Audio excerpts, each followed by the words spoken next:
कौन ब्रह्मा का पिता है, कौन विष्णु की मां, शंकर का दादा कौन है, हमको दे बता।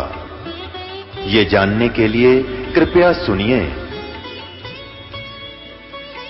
जगत गुरु तत्वदर्शी संत रामपाल जी महाराज के अमृत वचन सर्व पवित्र धर्मों के पवित्र शास्त्रों के आधार पर। सत साहिब दर्शकों, सोचिए क्या हो जब जीवन में हर संभव प्रयास कर ले, हर साधना अपना ले, लेकिन फिर भी सुख और शांति से आप वंचित रहे। यही हाल था उन्नाव उत्तर प्रदेश के रहने वाले दीपू जी का। दीपू जी ने अपने जीवन में दुखों से निजात पाने के लिए हर संभव प्रयास किया। इन्होंने हर मंदिर में जाकर पूजा की, व्रत उपवास रखें, भजन कीर्तन किए, लेकिन फिर भी इन्हें दुखों से राहत नहीं मिली। दीपू जी ने श्री श्री रविशंकर और राधा स्वामी पंथ की साधना को भी अपनाया, लेकिन फिर भी इन्हें कोई लाभ नहीं हुआ। दर्शकों, आज दीपू जी का कहना है कि जब से मैंने संत रामपाल जी महाराज की शरण ग्रहण की है, तब से मेरी जिंदगी पूर्ण रूप से बदल गई है। मुझे आज सच्चा सद्गुरु मिल गया है। दर्शकों, आखिर दीपू जी ने श्री श्री रविशंकर और राधा स्वामी पंथ को छोड़कर संत रामपाल जी महाराज के शरण क्यों ग्रहण की? आइए जानते हैं इसके पीछे की सच्चाई क्या है। सुनते हैं दीपू जी की कहानी, उन्हीं की जुबानी। सर नमस्कार। नमस्कार सर। सर क्या नाम है आपका? दीपू दास। सर कहाँ से आए हैं आप? मैं उन्नाव जिला और उत्तर प्रदेश से आया हूँ। संत रामपाल जी महाराज से नाम दीक्षा लेने से पहले आप क्या भक्ति साधनाएं करते थे? सर मैं संत रामपाल जी महाराज से नाम दीक्षा लेने के पहले ओम नाम का जाप करता था, और उससे मेरे अंदर सिद्धियाँ आ गई थीं, जिसके कारण मेरे को जितने भी धर्म गुरु हैं सबके पास मैं गया था। मेरे को तलाश थी, परमात्मा को पाने की तड़प थी। मैं सबसे पहले दिव्य ज्योति जागृति संस्थान आशुतोष महाराज के पास गया। वहाँ भी देखा, वहाँ भी उनके अंदर भी कोई पावर मेरे को नहीं लगा। मैंने कबीर सागर, साखी, शबद रामायणी, अनुराग सागर, बीजक सब कुछ पढ़ रखा था। गुरु नानक देव की वाणी, गीता जी को सबको पढ़ रखा था। उसके आधार से कोई भी ऐसा संत मेरे को नहीं दिखा जो शास्त्र के आधार से भक्ति बताता हो। उसके आधार से फिर मैं उसी की तड़प में, परमात्मा की तड़प में निरंकार वाले के पास गया। वहाँ भी मांस वास खाते हैं, पैर छूते हैं एक दूसरे को, और ऐसा देख के कि कबीर साहब ने ऐसा तो कहीं भी नहीं किया है, ना बोला ऐसा, तो वहाँ भी मैं लौट के आ गया वापस। उसके बाद में मैं राधा स्वामी, धन सतगुरु, उनमें भी 1.5 साल तक रहा और 5 नाम का जाप किया। वहाँ भी कोई भी फ़ायदा नहीं मिला। फिर मेरी शादी हो गई 2011 में।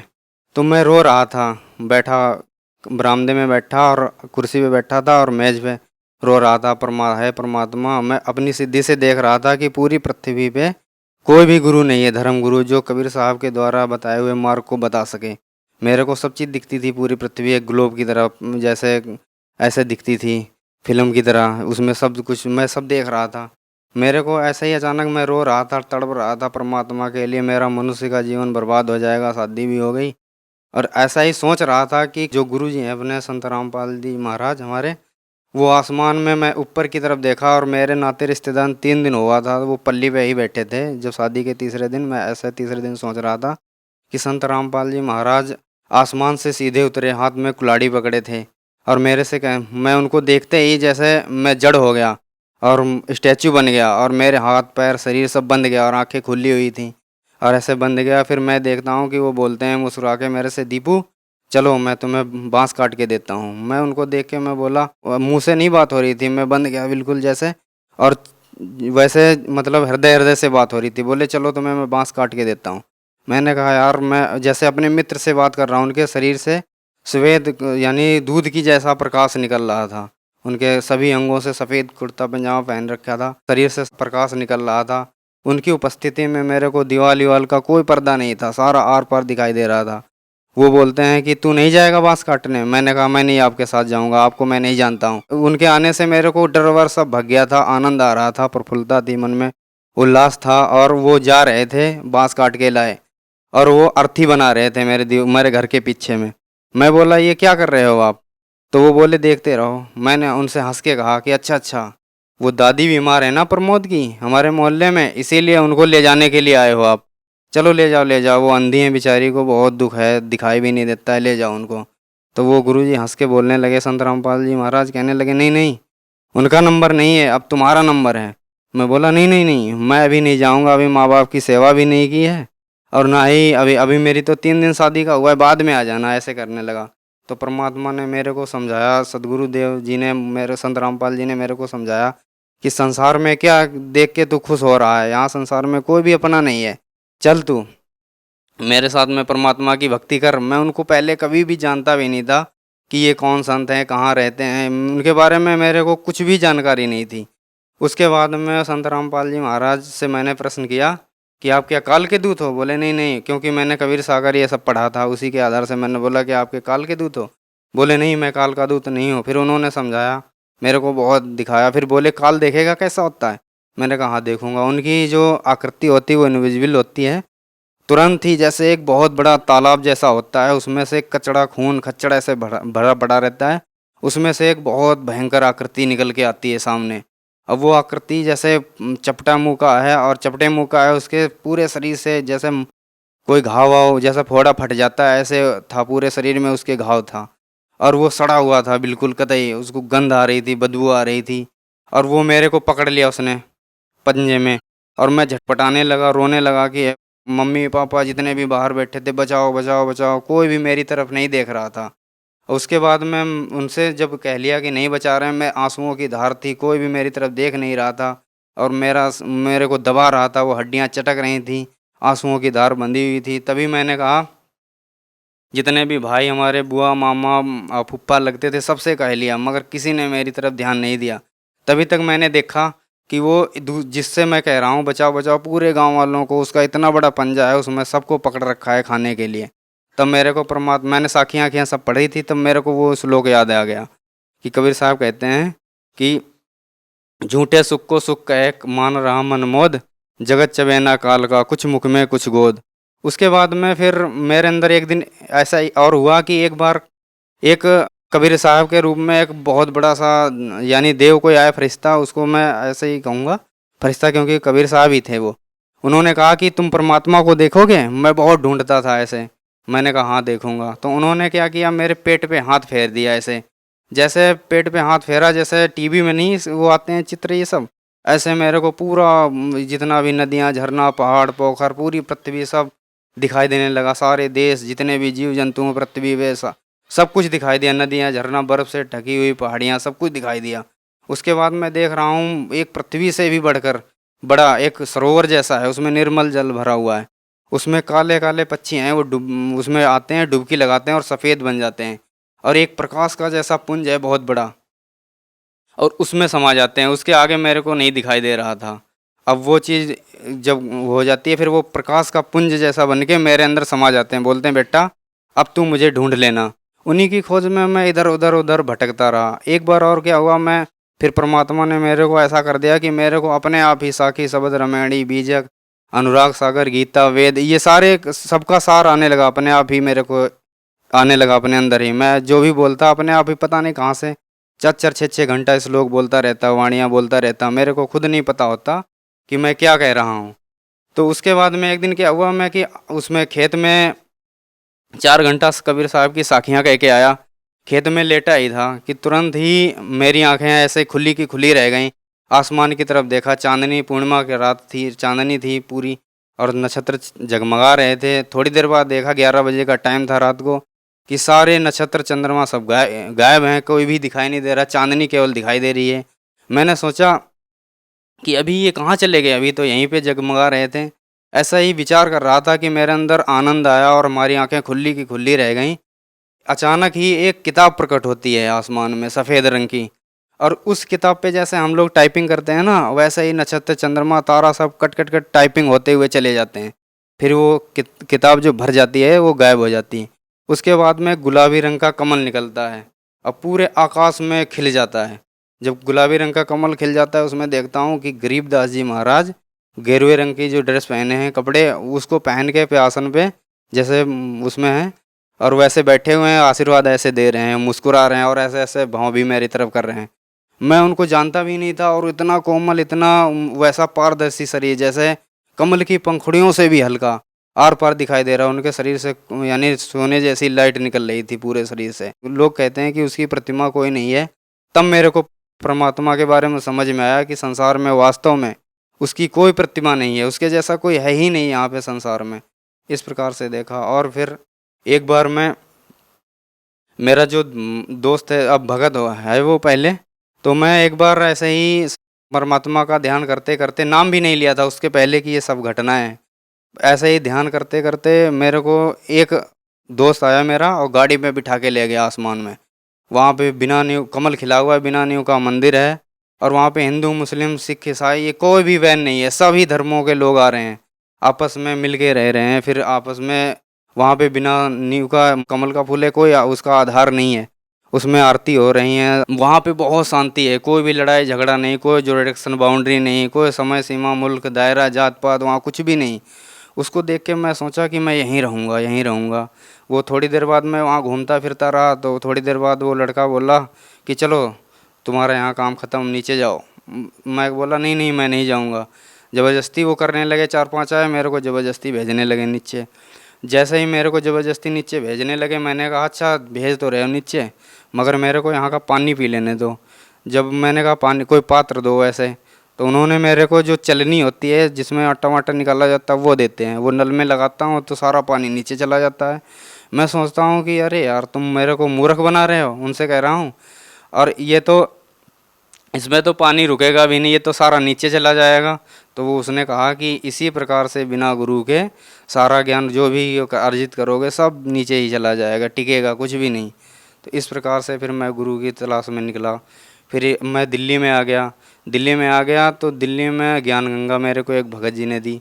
भगत जी ने जब ज्ञान गंगा दी, उसको पढ़ा, जो वो ज्ञान जो मेरे अंदर पहले से फीड किया था परमात्मा ने, जो मेरे को परमात्मा ने बताया था, सदगुरुदेव रामपाल जी ने, और जो पहले से बताया था उसी में सब कुछ लिखा मिला वैसा ही।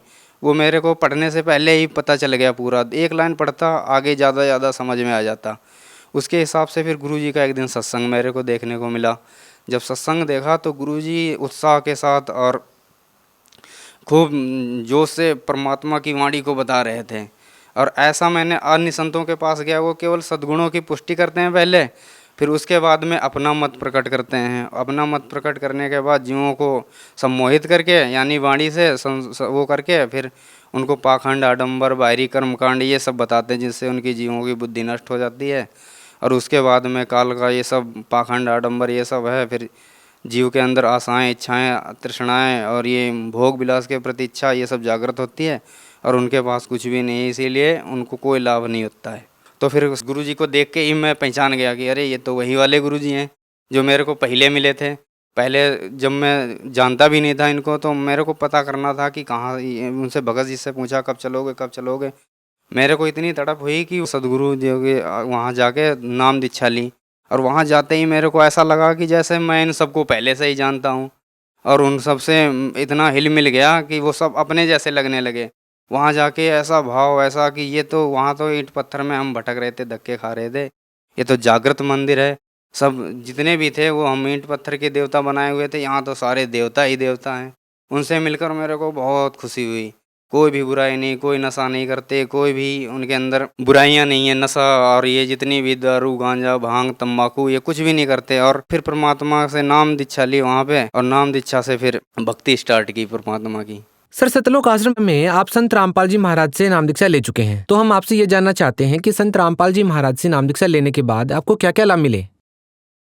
सबसे पहले तो मेरे को जो हमारे अंदर बहुत से प्रश्न रहते थे कि परमात्मा कैसा है, कहाँ मिलेगा, ऐसे वो तलाश खत्म हुई, और हमारे अंदर जो तड़प थी वो भी शांत हो गई। जो हमारा मानसिक, आध्यात्मिक, शारीरिक, भौतिक पतन हो चुका था, वो सदगुरुदेव के यहाँ आने से फिर से उत्थान चालू हुआ। और हमारी जो इंद्रियां हैं ये भी कम, मतलब हमारे परमात्मा के जाप के, जब सदगुरुदेव रामपाल जी के द्वारा सतनाम के जाप करने से जो हमारी इंद्रियां हैं, हमारी जो बुद्धि है जो बिल्कुल ख़त्म हो चुकी थी, परमात्मा के नाम से उस बुद्धि को निर्मल कर दिया। उसके बाद में मेरा सर दर्द करता था आधा, क्योंकि मैं सोचता रहता था, ऐसे ज़्यादा चिंतन करता था, इसलिए सर दर्द मेरा आधा किया करता था। सदगुरुदेव के यहाँ नाम दीक्षा लेने से वो सर दर्द भी ख़त्म हो गया। आज मेरे को 3 साल हो गया, सर दर्द नहीं हुआ। उसके उपरांत एक बार क्या हुआ कि मेरे को पहला नाम लिया था, दूसरा हाजिरी लगवाने के लिए आना था। मैंने 13 ड्यूटी की थी केवल कंपनी में, और मेरे को कमरे का भी किराया देना था, वो सब देना था, रूम रेंट का ये सब। मैं घर चला गया था, दादी बीमार थी। उसके बाद मैं लौट के आया तो उसमें देखता हूँ कि मेरे पूरे महीने की सैलरी आई हुई है। तो ये सदगुरुदेव की कृपा से मेरे को लाभ मिला। सर, जो लोग संत रामपाल जी महाराज से जुड़ना चाहते हैं वो संत रामपाल जी महाराज से कैसे जुड़ सकते हैं? चैनल पे सदगुरु रामपाल जी का सत्संग आता है, उसमें जो नीचे लिखा हुआ आता है उसको जो उनसे जुड़ना चाहते हैं वो अपने उसमें नोट करें। और उनके जगह जगह पे वो ब्रांचें खुल चुकी हैं, जगह जगह पे अपने नज़दीकी उस भगत से संपर्क करके और वहाँ पे जाएं और नाम दीक्षा लेके अपना मनुष्य जीवन का प्रथम जो उद्देश्य है वो कल्याण करवाएं अपना मानव जीवन का, और सत्यलोक में चलें भक्ति करके। सर, यहाँ हमें एक और बात देखने को मिलती है कि संत रामपाल जी महाराज जी के शिष्य गीता, वेद, पुराण, बाइबल सभी धर्मशास्त्रों के बारे में बहुत गहरा ज्ञान रखते हैं। जबकि देखा जाता है कि आज के समाज में चूंकि कंप्यूटर युग चल रहा है, सर जिस प्रकार का जमाना चल रहा है, इस युग में धर्मशास्त्रों के बारे में ज्यादा ध्यान नहीं दिया जाता। लेकिन सर संत रामपाल जी महाराज के शिष्य सभी धर्मों के सभी शास्त्रों में बहुत गहरी जानकारी रखते हैं। कैसे सर, क्या कारण है? ऐसा है, जैसे समुद्र का अध्ययन करना है तो हम लेबोरेटरी में समुद्र को नहीं ला सकते, उसकी कुछ बूंदों के हिला के हम पूरे समुद्र की गुणवत्ता और इसमें क्या क्या गुण है ये सब पता लगा सकते हैं। इसी प्रकार से हमारे जो गुरुजी हैं सभी शास्त्रों को, गीता जी को, वेदों को, यानी तुलनात्मक तरीके से उसका जो सार निकाल के दे देते हैं। वो जो की है मास्टर ऑफ की, जो पूरे शास्त्रों का ज्ञान, और वो सब सिंपल लैंग्वेज में बताते हैं जिसके द्वारा उन्हें आसानी से समझ में आ जाता है और वो बहुत जल्दी ही उस ज्ञान से परिपूर्ण हो जाते हैं। सर बहुत बहुत धन्यवाद। नमस्कार दर्शकों, अभी आपने सुने संत रामपाल जी महाराज से दीक्षा प्राप्त करके सुखी हुए भक्त के अनुभव। अब देखिए जगत गुरु तत्वदर्शी संत रामपाल जी महाराज के मंगल प्रवचन। जो अपने रूप को सरल करके हल्का तेज पुंज का बना के, जैसे आप जी ने कबीर सागर में देखा, धर्मदास जी ने जब नीचे से कबीर साहब आए हुए थे जिंदा महात्मा के रूप में, एक सिंपल मैन जैसा बॉडी, और जब ऊपर सतलोक में जाकर देखा वही परमात्मा सिंहासन पर बैठे हैं, सिर पे मुकुट है, ऊपर छतर है, और उसके एक रोमकूप में करोड़ सूर्य मिला दे, करोड़ चंद्रमा मिला दे, ऐसा उनका शरीर की शोभा, इससे भी ज्यादा रोशनी है। तब धर्मदास ने परमात्मा पर विश्वास हुआ कि वही है जो नीचे से ऊपर गया था।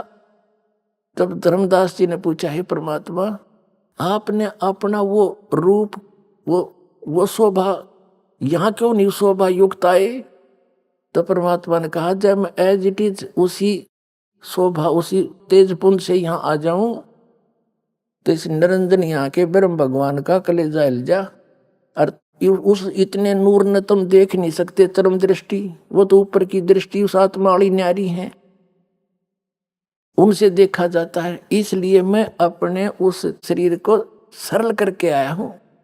यह अपने उसमें कबीर सागर में प्रमाण देख लिया, और ये वेद बता रहे हैं कि वो परमात्मा अपने रूप को सरल करके, यानी वहां तो घना नूर है उनका, और जब तब यहाँ आता है अच्छी आत्माओं को मिलता है। देखिएगा ऋग्वेद मंडल नंबर 9 सुख 86 का मंत्र 26 पढ़ रहे हैं हम। ये है वेद ज्ञान है। अपने रूप को सरल करता हुआ वह कांति में परमात्मा कबीर देव, यो कबीर साहब लिखना था ना कबीर देव को, चाहे कबीर परमेश्वर, विद्युत के समान क्रीड़ा करता हुआ, यानी विद्युत जैसी स्पीड इतनी गति से आता है और वर्णीय पुरुष को यानी श्रेष्ठ आत्मा को प्राप्त होता है।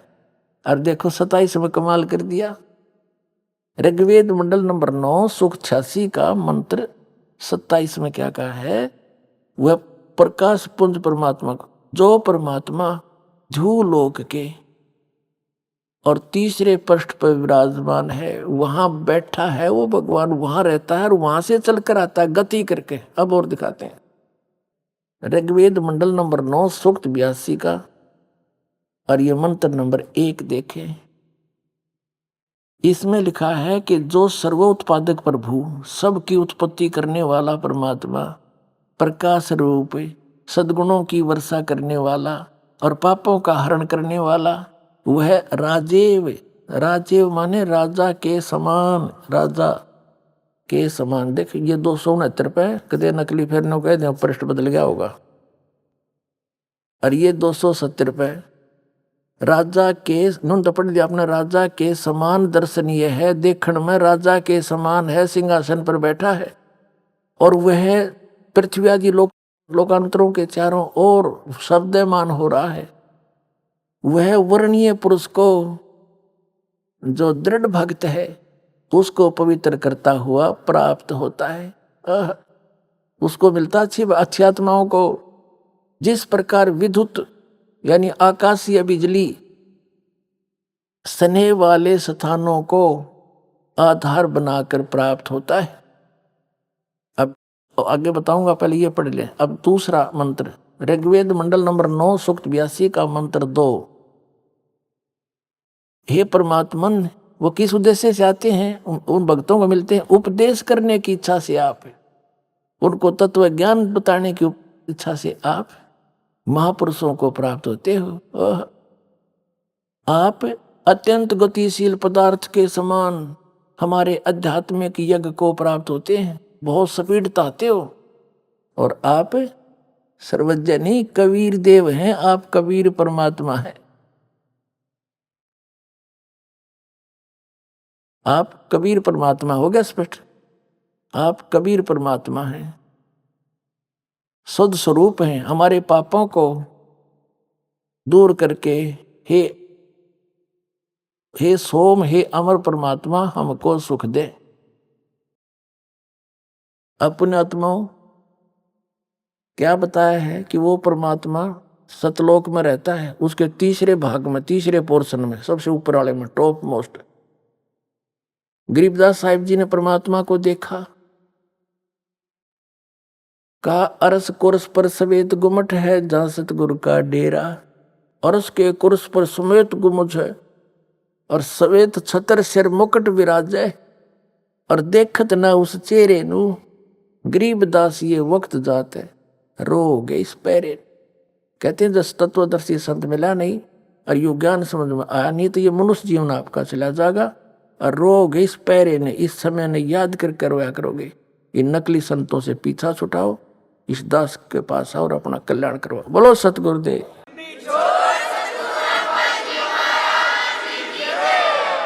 पुण्यात्माओं, इन सभी सदग्रंथों ने और आंखों देखा महापुरुषों ने रल मिलकर सिद्ध कर दिया, कबीर इज गॉड, नर आकार है, सतलोक में रहता है, वहां से चल कर आता है। तो ये लीला कबीर भगवान ने की है, वो परमात्मा है, वो हम सबका पिता है, हमारे लिए भटक रहा है, उसको पहचानो और कल्याण करवाओ। बोलो सतगुरुदेव।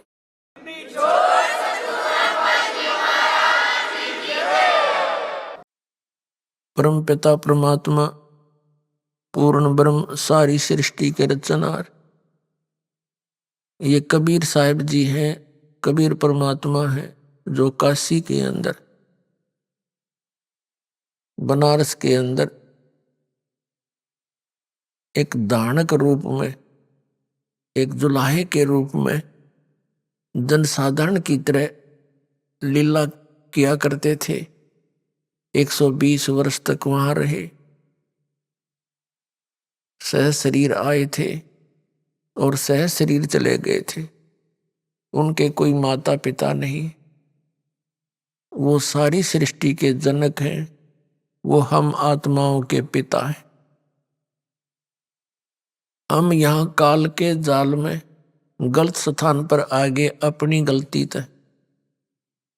हम यहाँ महादुखी हैं और हमारे दुख को देखकर वो परमात्मा भी दुखी है और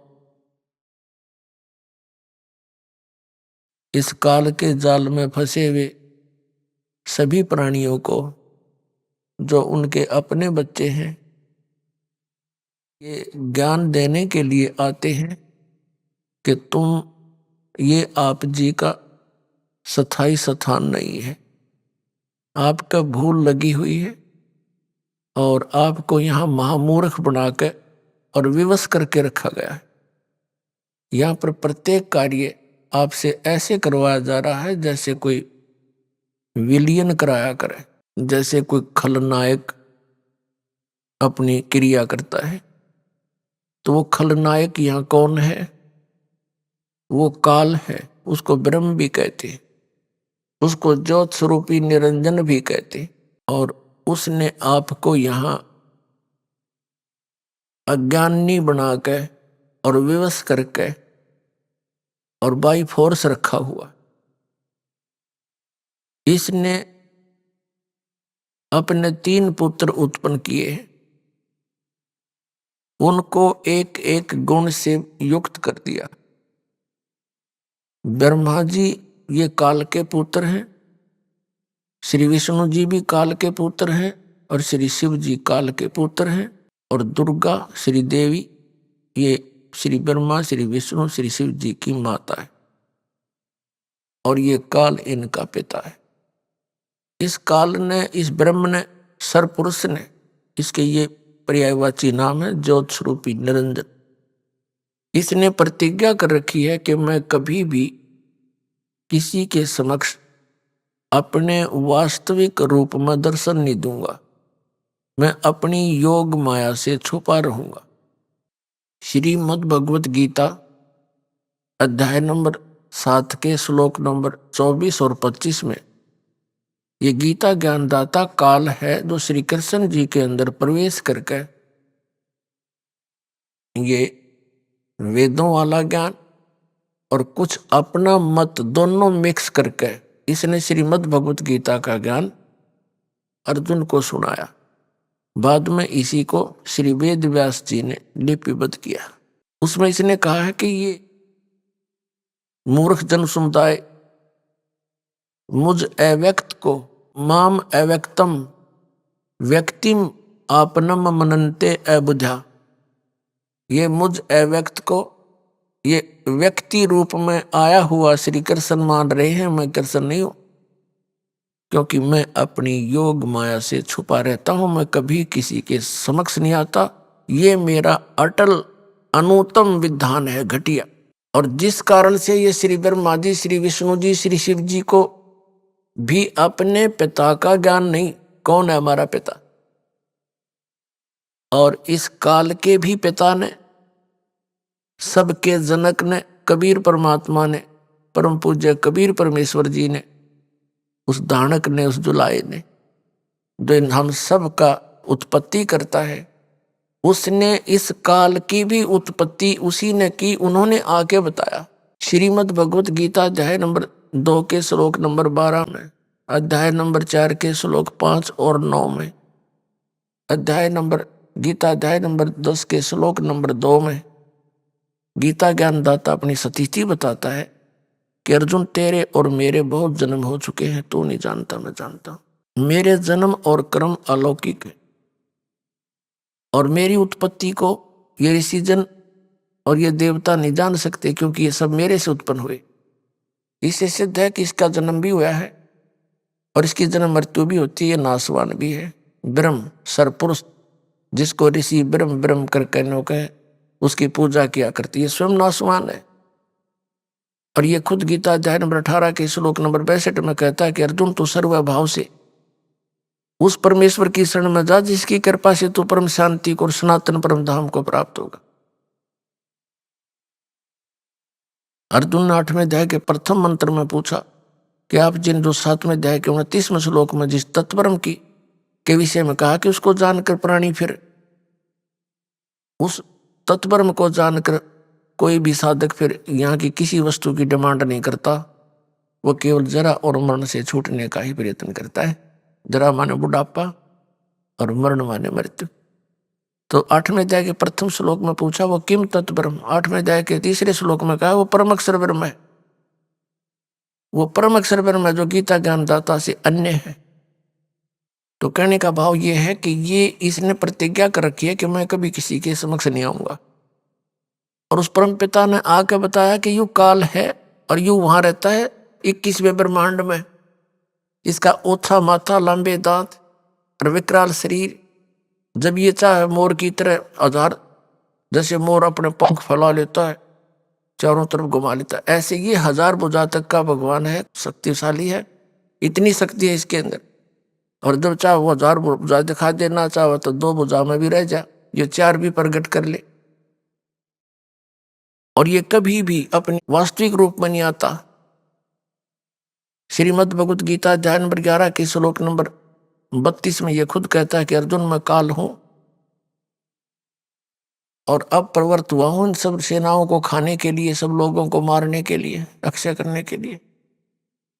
अर्जुन का साला था श्री कृष्ण, और अर्जुन पूछ रहा है उसको कि हे महानुभाव आप कौन है, मैं आपसे अनभिज्ञ हूं, मैं आपको नहीं जानता।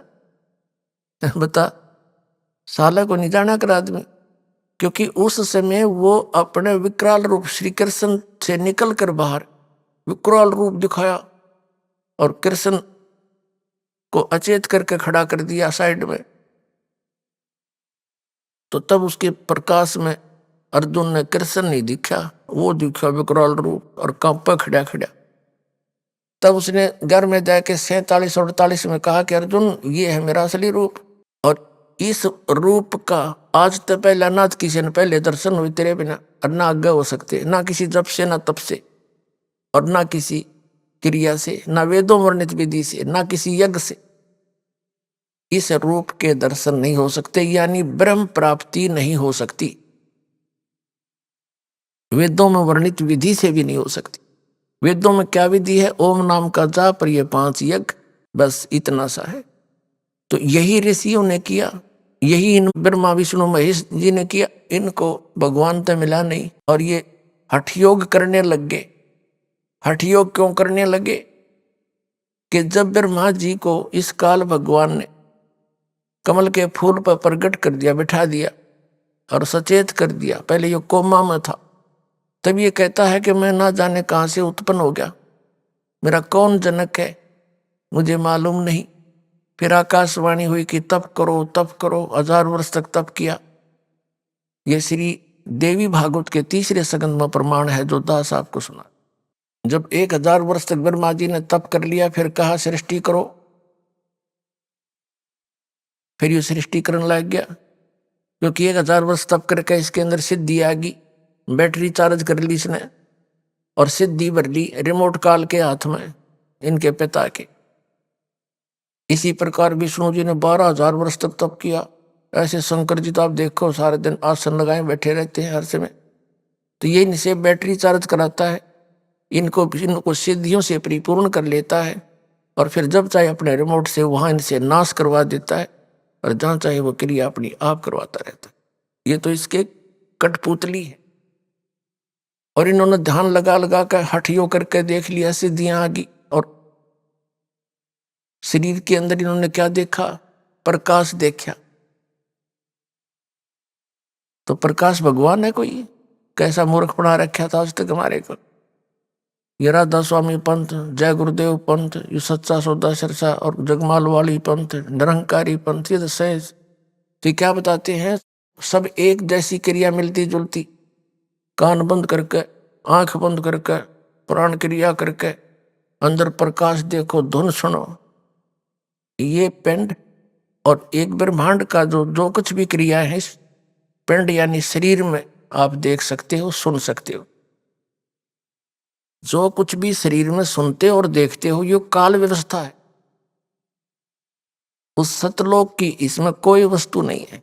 काल ने नकली सतलोक, अलखलोक, अगमलोक, अनामी लोक, ब्रह्मलोक के अंदर नकली बनवा रखे हैं और उन पर स्पेशल उस सतलोक जैसी ही रचना करा रखी है। तो यहां मूर्ख बनाने के लिए इसने ऐसा कर रखा। तो कहने का भाव ये है कि ये प्रकाश जो शरीर में देखते हैं ये बॉडी आत्माएं, ये क्या है? जैसे सूर्य का प्रकाश, रोशनी किसी तालाब में के जल पर गिर रही है और वहां से रिफ्लेक्ट होकर नजदीक किसी का मकान है, कमरा है, उस कमरे की झांकी में के, खिड़की में के जाकर और छत पर प्रतिबिंब बना हुआ है। अब कोई व्यक्ति कह रहा है कि मैंने प्रकाश देखा, प्रकाश देखा, और फिर कहता है कि सूर्य तो निराकार है, वो दिखता ही नहीं। तो प्रकाश खाक देखा, प्रकाश किसका था? टट्टू का।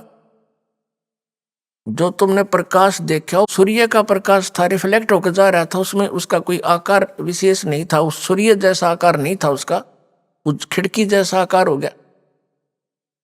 तो जैसे परमात्मा का लोक सतलोक भी सौ प्रकाशित है, वह पृथ्वी है एक। जैसे यहां पत्थर के पहाड़ हैं, वहां हीरों के पहाड़ है, ऐसी पृथ्वी जैसी ये है, वो चमकीली मिट्टी है और इससे अधिक उपजाऊ है, बहुत सुंदर है, डस्ट रहित है। वहां सतलोक भी सौ प्रकाशित, और परमात्मा कबीर परमात्मा सतपुरुष, उसका एक रोमकूप में इतना प्रकाश है, करोड़ सूर्य करोड़ चंद्रमा मिला दे वो भी फीकी पड़े। तो वो प्रकाश उस, और वहां से ये जो हम रहते हैं, ये लोक काल के 21 ब्रह्मांड 16 शंख कोश की दूरी पर है। 16 शंख कोश, एक कोश लगभग 3 किलोमीटर का होता है, यानी 48 शंख किलोमीटर समझ लो, किलोमीटर, शंख नील पद्म शंख। और वहां से ये प्रकाश, परमात्मा का प्रकाश इन ब्रह्मांडों में गिरता है, वहां से रिफ्लेक्ट होकर प्रत्येक अलग अलग ब्रह्मांडों में जाता है, और उसी वही प्रकाश फिर बॉडी में दिखाई देता है। जैसे कमरे के अंदर सूर्य का प्रकाश जल से रिफ्लेक्ट होकर दिखता है, इन यू प्रकाश भगवान मान लिया, परमात्मा तो अन्य है जिसका वो प्रकाश है। तो ऐसे ये तत्व ज्ञान इन प्राणियों ने अपना नाश कराया। आप गए काल के जाल में, भूत बन गए शिवदयाल जी, अपनी शिष्या बुक्की में बोला भूत बन के, और फिर आकर हुक्का पियो उसमें और शंका समाधान करे, उसके अंदर बैठ के। ये मोक्ष प्राप्त प्राणी के लक्षण है। और ये बुद्धि, ऐसे बुद्धिमान व्यक्ति भी गुग्गू बने बैठे उड़े, गुरु जी मान कर, परम धनी मान कर उनको। तो जब तक ना पता था, को बताने वाला नहीं था, तब तक तो चलो भाई 100 गलती बने इंसान पे। अरदास ने 15 साल हो गए रुके मारते ने, आवाज लगाते ने, भाई तुम्हारा जीवन नाश हो रहा है, वहां भक्ति नहीं है। यदि उनके पास सत साधना होती तो दास ने ये अलग से सांग जोड़ने की क्या जरूरत थी? क्या मुझे रोटी नहीं मिल रही थी? परमात्मा ने 2 समय की रोटी दे रखी थी। जूनियर इंजीनियर की पोस्ट थी, सिविल इंजीनियर की, टाइम पर बढ़िया रोटी मिल रही थी, भगवान का नाम मिल गया था, दिन रात चिंतन करता था। परमात्मा ने दया बख्शी, गुरुदेव ने आदेश दे दिया, बेटा अब तू दीक्षा दिया कर। उसके बाद फिर जीवन बदल गया, नौकरी भी छोड़नी पड़ गई बीच में ही, 18 वर्ष की सर्विस करके। बहुत से भक्त कह रहे थे साथी कि 2 साल और कर ले सर्विस, पेंशन बन जाएगी, 20 वर्ष के बाद पेंशन बन जाती है। अब नहीं, 2 साल तो बहुत ज्यादा है, 2 मिनट भी ना डटा जाता। अब तो सच्चे भगवान की नौकरी करेंगे, या नौकरी तो करते हैं, संग जन्म हो गए। तो पुण्यात्मा दास का अगर उनके पास वस्तु होती तो मैं नहीं करता इस काम ने, कति भूल का भी ना करूं। एक अपने सिर पर दोष धरना, मिसगाइड करना। एक व्यक्ति जा रहा कहीं पर, और जिस व्यक्ति को ज्ञान नहीं, और वो उसको मार्गदर्शन कर देता है, और वो विपरीत दिशा में भेज दिया, और 300 किलोमीटर जाकर उसको पता लगा, तो रोएगा उस दुष्ट ने कि यू क्या करे उसने, ना पता होता तो मना कर देता, मैंने मुझे नहीं मालूम भाई, इससे अच्छा किसी और से पता करके अपना 10 मिनट पीछे चल पड़ता। तो ये नकली संत हैं टोटली पूरे विश्व के अंदर, समझ लेना।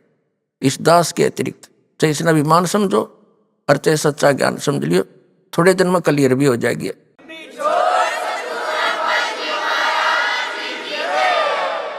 तो पुण्यात्माओं, सतलोक के अंदर परमात्मा सह शरीर है, उसका नाम कबीर है।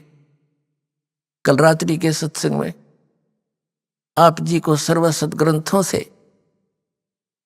रूबरू कराया, और कितना निर्णायक ज्ञान प्रत्येक सदग्रंथ में है। लेकिन संत ही, यानी अपने सिलेबस की किताबों को, बुक्स को टीचर ही जाना करता है, फिर विद्यार्थियों को पढ़ाता है।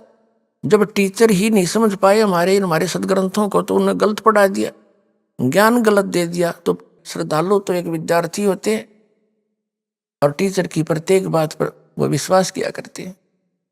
तो कबीर साहब कहते हैं, गुरुआ गाम बिगाड़े संतो गुरुआ गाम बिगाड़े, ऐसे कर्म जीव कला दिए ईब जड़े ना जाड़े। ते नकली संतों ने बैठा दिया, अपना भी जीवन नाश कर दिया। और दास बार बार कहता है, इनके बारे में सरेआम कह दिया, सीडी बना कर भेज दी पुस्तक छाप दी, और ये टेलीविजन के माध्यम से इंटरनेशनल स्तर के टीवी इन पर चलन लग रहा है। मैं इनसे कह रहा हूं, अगर मैं गलत कह रहा हूं एक तो शब्द बता दो तुम कि तनिया गलत बोल दी, और थारी सारी गलती बताऊं मैं। फिर बिना शर्माती इन लोगों ने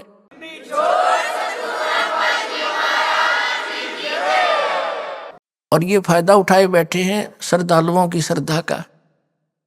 श्रद्धालु इतने भोले हैं, न्यों कहना गुरु जी के बारे में सुना नहीं करते, गुरु जी की निंदा नहीं सुना करते। निंदा वो होती है मैं उनको गुंडा बताता हूँ, ठग और चोर बताता हूँ। ज्ञान के ऊपर डिस्कस करना अनिवार्य होता है। कोई आपको बता रहा है कि रास्ते में कि तेरा मार्ग ठीक नहीं भाई, गलत जा रहे हो, तो क्या उसने सोचना नहीं चाहिए? अवश्य सोचना चाहिए, जोर देना चाहिए उस बात पर, क्यों कहा इसने, तो खूब तसल्ली करके आगे यात्रा करनी चाहिए। ये बुद्धिमान का कार्य है। तो पुण्यात्माओं, उस काल के बारे में परमात्मा ने कहा है कि तीन देव सो उसको ध्यावे, निरंजन का वो पार न पावे।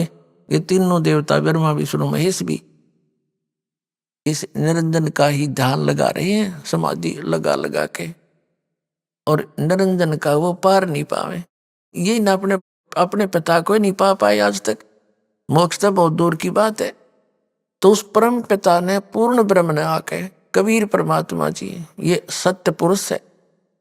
जितने भी वर्तमान के, चाहे वो कबीर पंथी है, चाहे और अन्य सतलोक की महिमा गाते हैं, या चाहे कोई वेद और गीता का अध्ययन करने या उसके ऊपर प्रवचन करके जनता को ज्ञान देने वाले हैं, या कोई किसी भी मजहब धर्म के हैं, चाहे वो सिख धर्म के, चाहे ईसाई धर्म के, चाहे हिंदू धर्म के, चाहे मुसलमान धर्म के, जितने भी संत और श्रद्धालु हैं,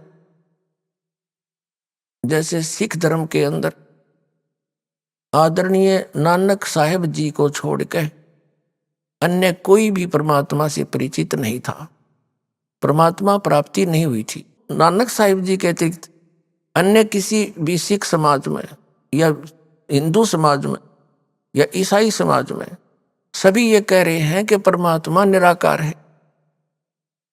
हर वेद शास्त्र सदग्रंथ ये स्पष्ट कर रहे हैं कि परमात्मा मनुष्य दृश्य सहशरीर है, वहां से गति करके आता है और अच्छी आत्मा को मिलता है।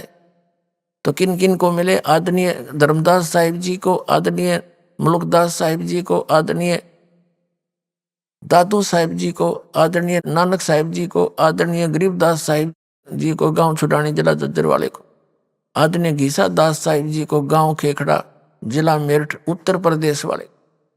इनको जो परमात्मा मिले और सतलोक लेकर गए, फिर इनको वापस छोड़ा, अपने से परिचित कराया। 3 महापुरुषों की तो दास को जानकारी है, और भी बहुत सौ को मिले होंगे जो हमारे प्रकाश में नहीं आए। तो कहने का भाव यह है कि इन महापुरुषों ने आंखों देखकर बताया परमात्मा से शरीर है, और वो सतलोक में रहता, उसका नाम कबीर है।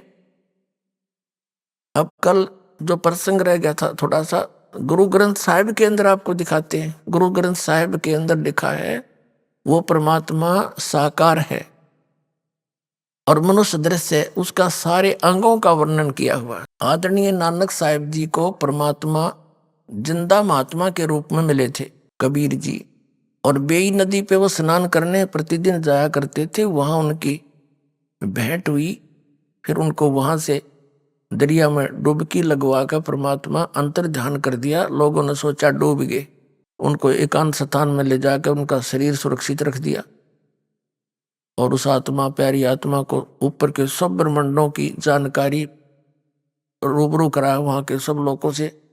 सतलोक में परमात्मा को देखा कबीर जी को, असंख्य ब्रह्मांड के सिंहासन पर वही जिंदा महात्मा जो नीचे से गया था, वही सारी सृष्टि का।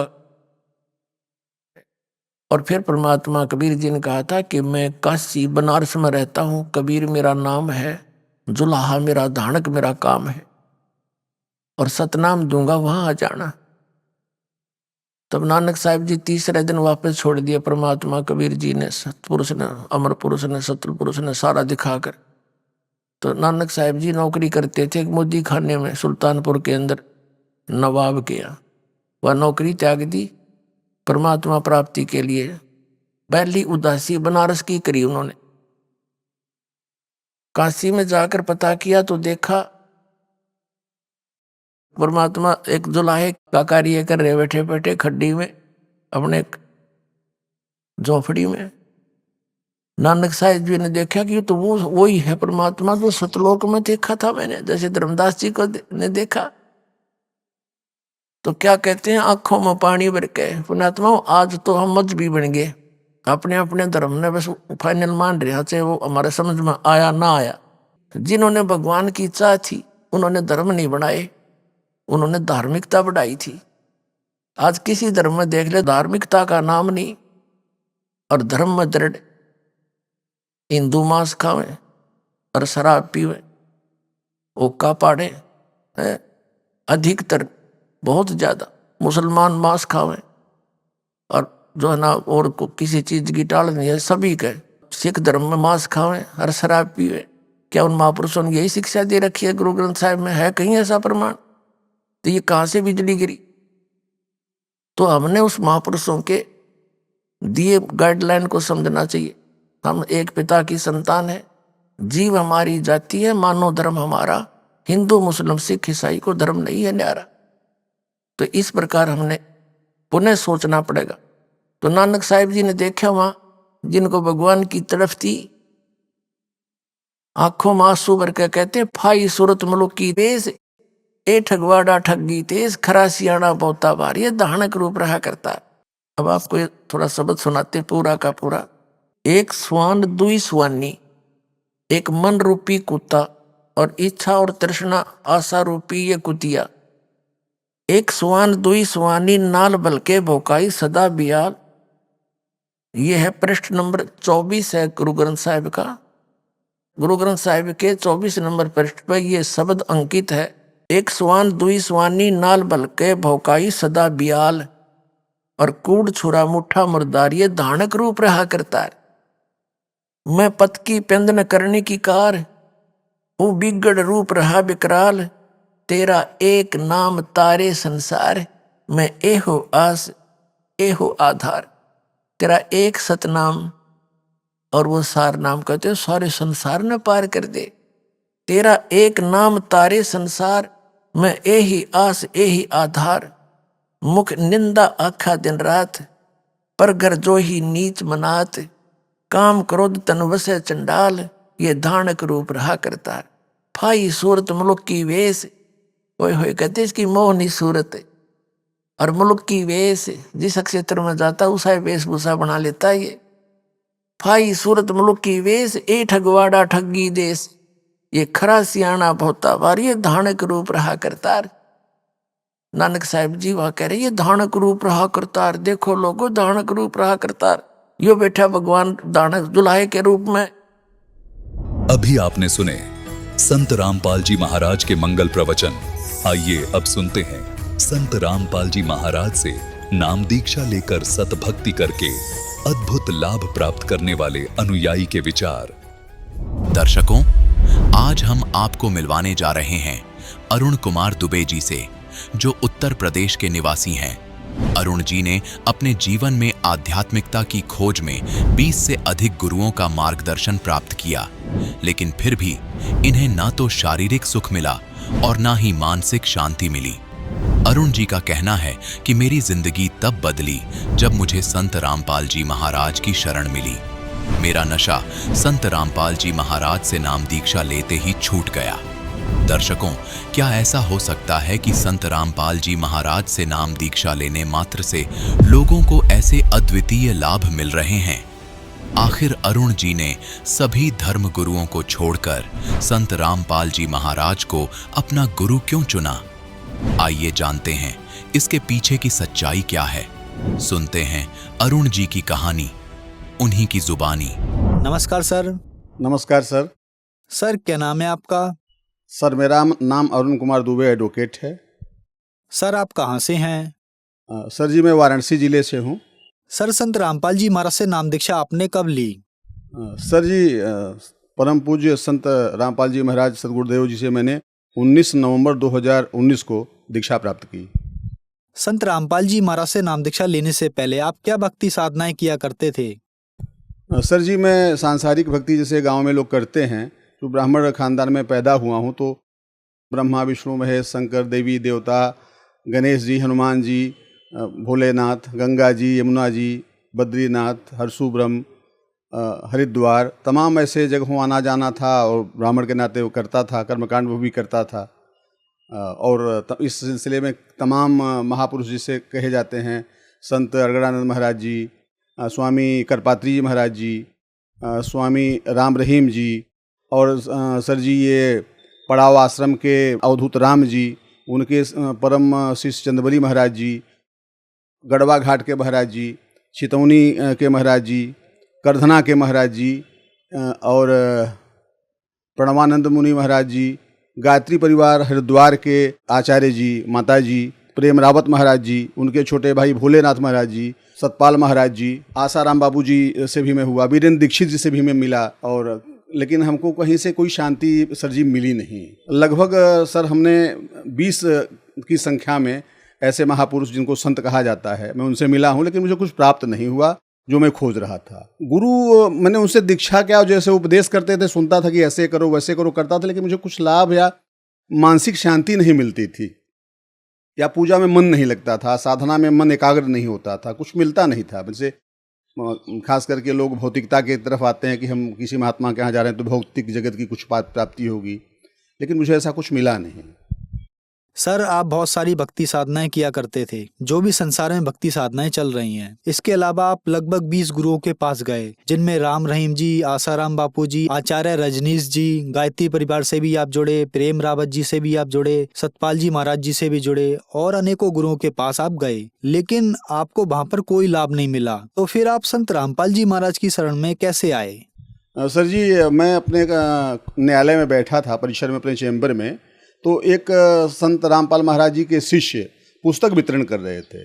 तो आते समय मेरे चैम्बर पे आए, तो मैं उनको बैठाया, तो उन्होंने कहा कि वकील साहब ये एक पुस्तक लीजिए, इसको पढ़िए। तो मैं पुस्तक जूनियर को बोला कि ये पुस्तक रख दो चैम्बर में, देखता हूँ। फिर उनको पानी उनी पिलाया, वो चले गए। घर आने के बाद 2-3 दिन बाद वह पुस्तक मैंने देखा, तो उसमें नामदान सेंटर का पता लिखा था, जो वाराणसी में नामदान सेंटर है, हथिवार सेंटर, वहाँ का पता लिखा था। तो मैं ड्राइवर से बोला कि यार चलो चलते हैं, तो अपने क्षेत्र की बात है यार, देखता हूँ। तो मैं सेंटर पे आया। सेंटर पे वहाँ के जो संत रामपाल महाराज जी के शिष्य थे, उन्होंने मुझे कुछ नियम बताए कि ऐसे ऐसे हाँ इसमें नियम है।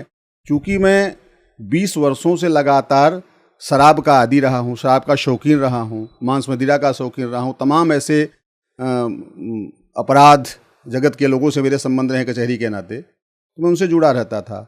लेकिन यहाँ आश्रम पे आए तो यहाँ के जो शिष्य हैं लोग, उनको समझाया कि ऐसे ऐसे आपको करना है, तब आपकी भक्ति चल पाएगी। तो हमने कहा ठीक है, मुझे एक दिन का समय दीजिए, घर जाता हूँ, पूछता हूँ। तो मैं अपने श्रीमती जी से बात किया कि ऐसी सी बात है, क्योंकि अगर ऐसा बात है तो आप चल करके वहाँ उपदेश लीजिए, अगर आपका ऐसा बदल जाए तो। फिर मैं अपने श्रीमती जी के साथ यहाँ पत्नी के साथ आया। संत रामपाल महाराज जी से हमने उपदेश किया। उन्होंने बताया कि ऐसे ऐसे ऐसे आपका जप करना है, सिमरन करना है, और धीरे धीरे जितनी भी आपकी कमियाँ हैं सब दूर हो जाएंगी। सर, इतने गुरुओं के पास जाकर आप फिर संत रामपाल जी महाराज की शरण में आए, तो क्या संत रामपाल जी महाराज की शरण में आने के बाद आपको लाभ भी मिले? सर जी, अगर हम गिनाएं तो एक पुस्तक मुझे लिखनी पड़ेगी, लेकिन प्रथम दृष्टया आप देख लें कि जो व्यक्ति लगातार 20 वर्षों से शराब शिकार का आदी है, तमाम आदतों का आदी है, उसका नशा छूट गया एकदम पूर्ण रूप से। मैं शराब पीता था, पान करता था, बीड़ी सिगरेट, चैम्बर में बैठ के हुक्का पीता था, बियर बार में मैं जाता था, मेरे साथ तमाम लोग रहते थे, मांस का सेवन करता था, अंडा का सेवन करता था। मैंने कोई ऐसी चीज़ नहीं थी जो संसार में जिसको आप गंदा कह सकते हैं, उसका प्रयोग मैं नहीं करता था, मैं सब करता था। लेकिन सदगुरु श्री संत रामपाल महाराज के शरण में आने से, उनसे दीक्षा लेने के बाद ये पूर्णतया मेरा छूट गया।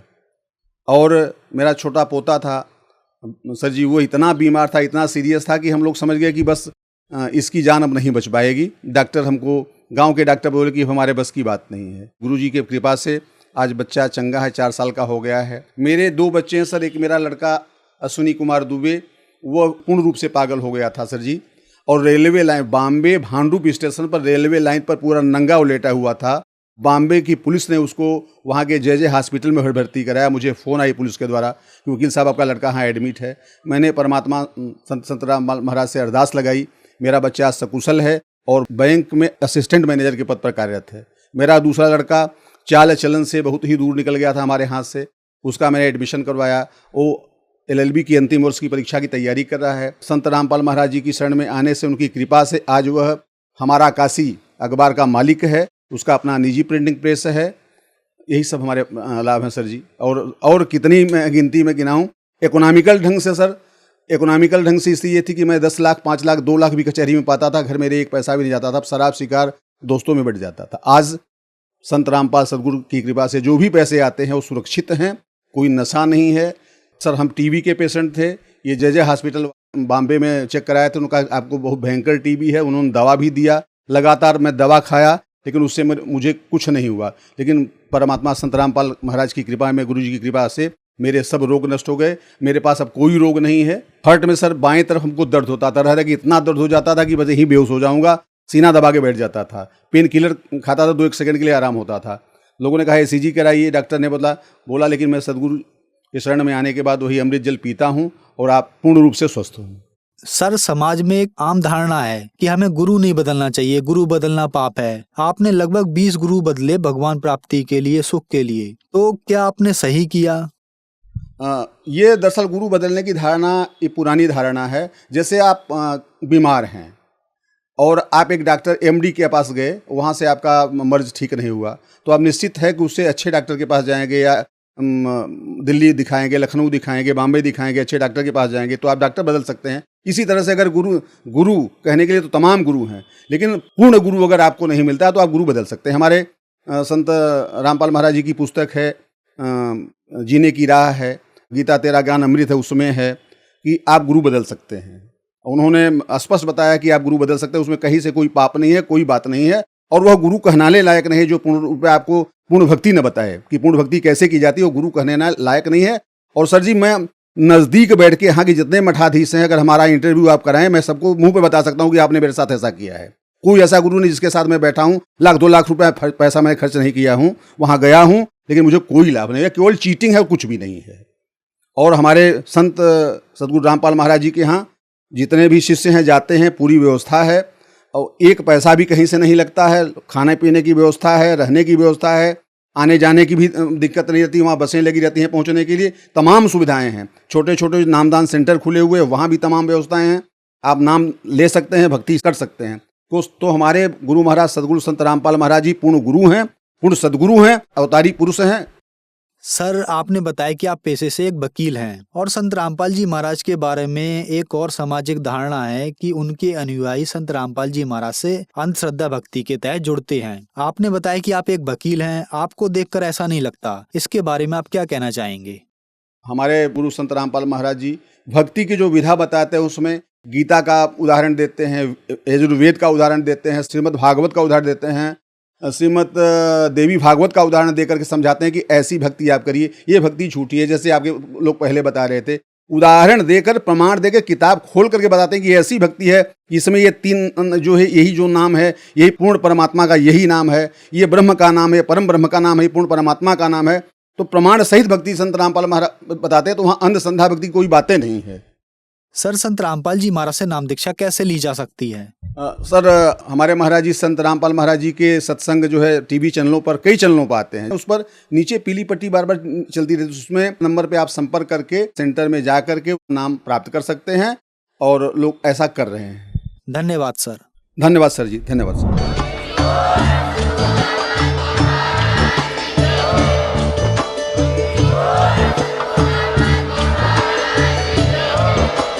आप सुन रहे थे जगत गुरु तत्वदर्शी संत रामपाल जी महाराज जी के मंगल प्रवचन। अधिक जानकारी के लिए विजिट कीजिए हमारी वेबसाइट www.jagatgururampalji.org। संत रामपाल जी महाराज जी के शुभ आशीर्वाद से पूरे विश्व भर में 500 से भी ज्यादा नाम दीक्षा केंद्र हैं, जिन पर संत रामपाल जी महाराज जी द्वारा ऑनलाइन निशुल्क नाम दीक्षा दी जा रही है। अपने नजदीकी नाम दीक्षा केंद्र का पता करने के लिए संपर्क करें 91 888 291 4911।